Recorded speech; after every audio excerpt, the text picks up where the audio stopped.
ಇರ್ಲಿಲ್ಲ. ಬಂದು ಅರ್ಕೆ ಮಾಡ್ಕೊಂಡು ಹೆಣ್ಮಗುನೇ ಬೇಕು ಅಂತ ಅರ್ಕೆ ಕಟ್ಟಿ ಹೋಗಿದ್ವಿ.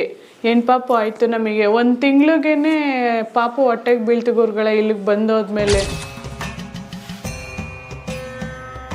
4 ಫ್ಲೋರ್ ಮನೆ ಕಟ್ಟಿದ್ದೀನಿ, ಎಲ್ಲ ಒಳ್ಳೇದಾಯಿತು. ಇವಾಗ ಬಂದು ನಾನು ಟೆಂಟ್ ಹೌಸ್ ಮಾಡಬೇಕಂತ ಬಂದು ಅಮ್ಮನ ಹತ್ರ ಅರ್ಕೆ ಹೊತ್ಕೊಂಡು ಹೋಗಿದ್ದೆ. ಹಾಗೆ ಗಾಡಿನ ತೊಗೊಂಡಿದ್ದೀನಿ. ಈಗ ಟೆಂಟ್ ಹೌಸ್ ಮಾಡ್ತಾಯಿದ್ದೀನಿ. ಅಮ್ಮನಿಂದ ನಮ್ಗೆ ಒಳ್ಳೇದಾಗಿದೆ.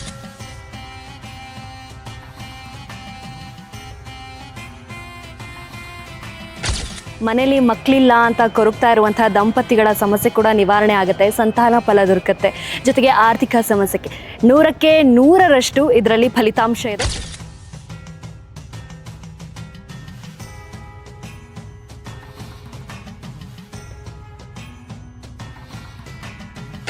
ದಿವ್ಯಾ ಸುರೇಶ್. ಎಲ್ಲಿಂದ ಬಂದಿರೋದು?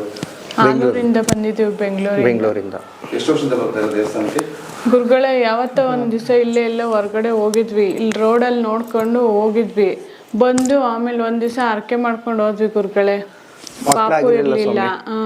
ಬಂದು ಅರ್ಕೆ ಮಾಡ್ಕೊಂಡು ಹೆಣ್ಮಗುನೇ ಬೇಕು ಅಂತ ಅರ್ಕೆ ಕಟ್ಟಿ ಹೋಗಿದ್ವಿ. ಪಾಪು ಆಯ್ತು ನಮಗೆ 1 ತಿಂಗ್ಳಿಗೆನೆ ಪಾಪು ಹೊಟ್ಟೆಗೆ ಬೀಳ್ತು ಗುರುಗಳೇ. ಇಲ್ಲಿಗೆ ಬಂದೋದ್ಮೇಲೆ ಗುರುಗಳೇ ಕಾಣಿಕೆ ಕಟ್ಟಿ 14 ರೂಪಾಯಿ ಏನೋ ಕಟ್ಸಿದ್ರು ಗುರುಗಳೇ. ಯಾರೋ ಒಬ್ರು ಇದ್ರು ಅಂಕಲ್, ಅವ್ರನ್ನ ಕೇಳಿ ಕಟ್ಬಿಟ್ಟು ಹೋದ್ವಿ. ಆಯ್ತು ಗುರುಗಳೇ. ಹೌದು ಹೌದು ಹೋಗಿದ್ವಿ, ಎಲ್ಲ ಕಡೆಗೂ ತೋರಿಸಿದ್ದು, ಹಾಸ್ಪಿಟ್ಲ್ಗೂ ಹೋಗಿದ್ದು, ಬೇರೆ ಕಡೆನೂ ಹೋಗಿದ್ದು, ಎಲ್ಲೂ ಇದಾಗಿರ್ಲಿಲ್ಲ. ಅದೇ ಗುರುಗಳ ಆಸ್ಪತ್ರೆಗೆ ಹೋದ್ರೆ ಮೆಡಿಸಿನ್ ಕೊಡ್ತಾ ಇದ್ರು, ದೇವಸ್ಥಾನಕ್ಕೆ ಹೋದ್ರೆ ಲೇಟಾಗಿ ಆಗುತ್ತೆ ಅಂತ ಹೇಳ್ತಾ ಇದ್ರು.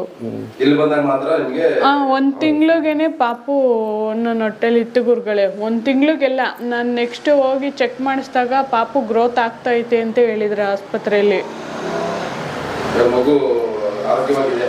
ಚೆನ್ನಾಗಿದೆ ಗುರುಗಳೇ. ಸತ್ಯ ಇದೆ ಆ ತಾಯಿ. ಆಮೇಲೆ ನನ್ನ ಆರೋಗ್ಯ ಸರಿ ಇಲ್ಲ ಅಂದ್ರೂ ನೋಡಿ ಹುಡಿಕೊಂಡ್ ಬಂದಿದ್ದೀನಿ ಆ ಅಮ್ಮನ್ನ. ಸತ್ಯ ಐತೆ ಅಂತ ಬಂದಿದ್ದೀನಿ ಗುರುಗಳೇ. ಬಂದು ಇಲ್ಲಿ ಅಮ್ಮನ ಹತ್ರ ಆರಕೆ ಮಾಡ್ಕೊಂಡು ಹೋದ್ರೆ ಆಗುತ್ತೆ 100% ಅಂತ ನಾನು ಹೇಳ್ತೀನಿ ಗುರುಗಳೇ. 100% ಆಗೇ ಆಗುತ್ತೆ. ಶಿವಪ್ರಸಾದ್ ಸರ್, ಇವತ್ತು ವಿಶೇಷವಾಗಿ ಅಮ್ಮನವ್ರ ದೇವಸ್ಥಾನಕ್ಕೆ ಬಂದು ಹೊಸ ಗಾಡಿ ತೊಗೊಂಡು ಬಂದು ಪೂಜೆ ಮಾಡಿಸ್ತಾರೆ. ಹಾಂ ಸರ್. ಈ ಸಂದರ್ಭದಲ್ಲಿ ಏನು ಹೇಳ್ತೀರಾ ದೇವಸ್ಥಾನ ಬಗ್ಗೆ? ಸರ್, ನಾನು ಮನೆ ಕಟ್ಟಾಗೆ ಅಂತ ಮಾಡಿದ್ದೆ, ಮನೆ ಕೆಲಸ ನಿಲ್ಲಿಸ್ಬಿಟ್ಟಿದ್ದೆ.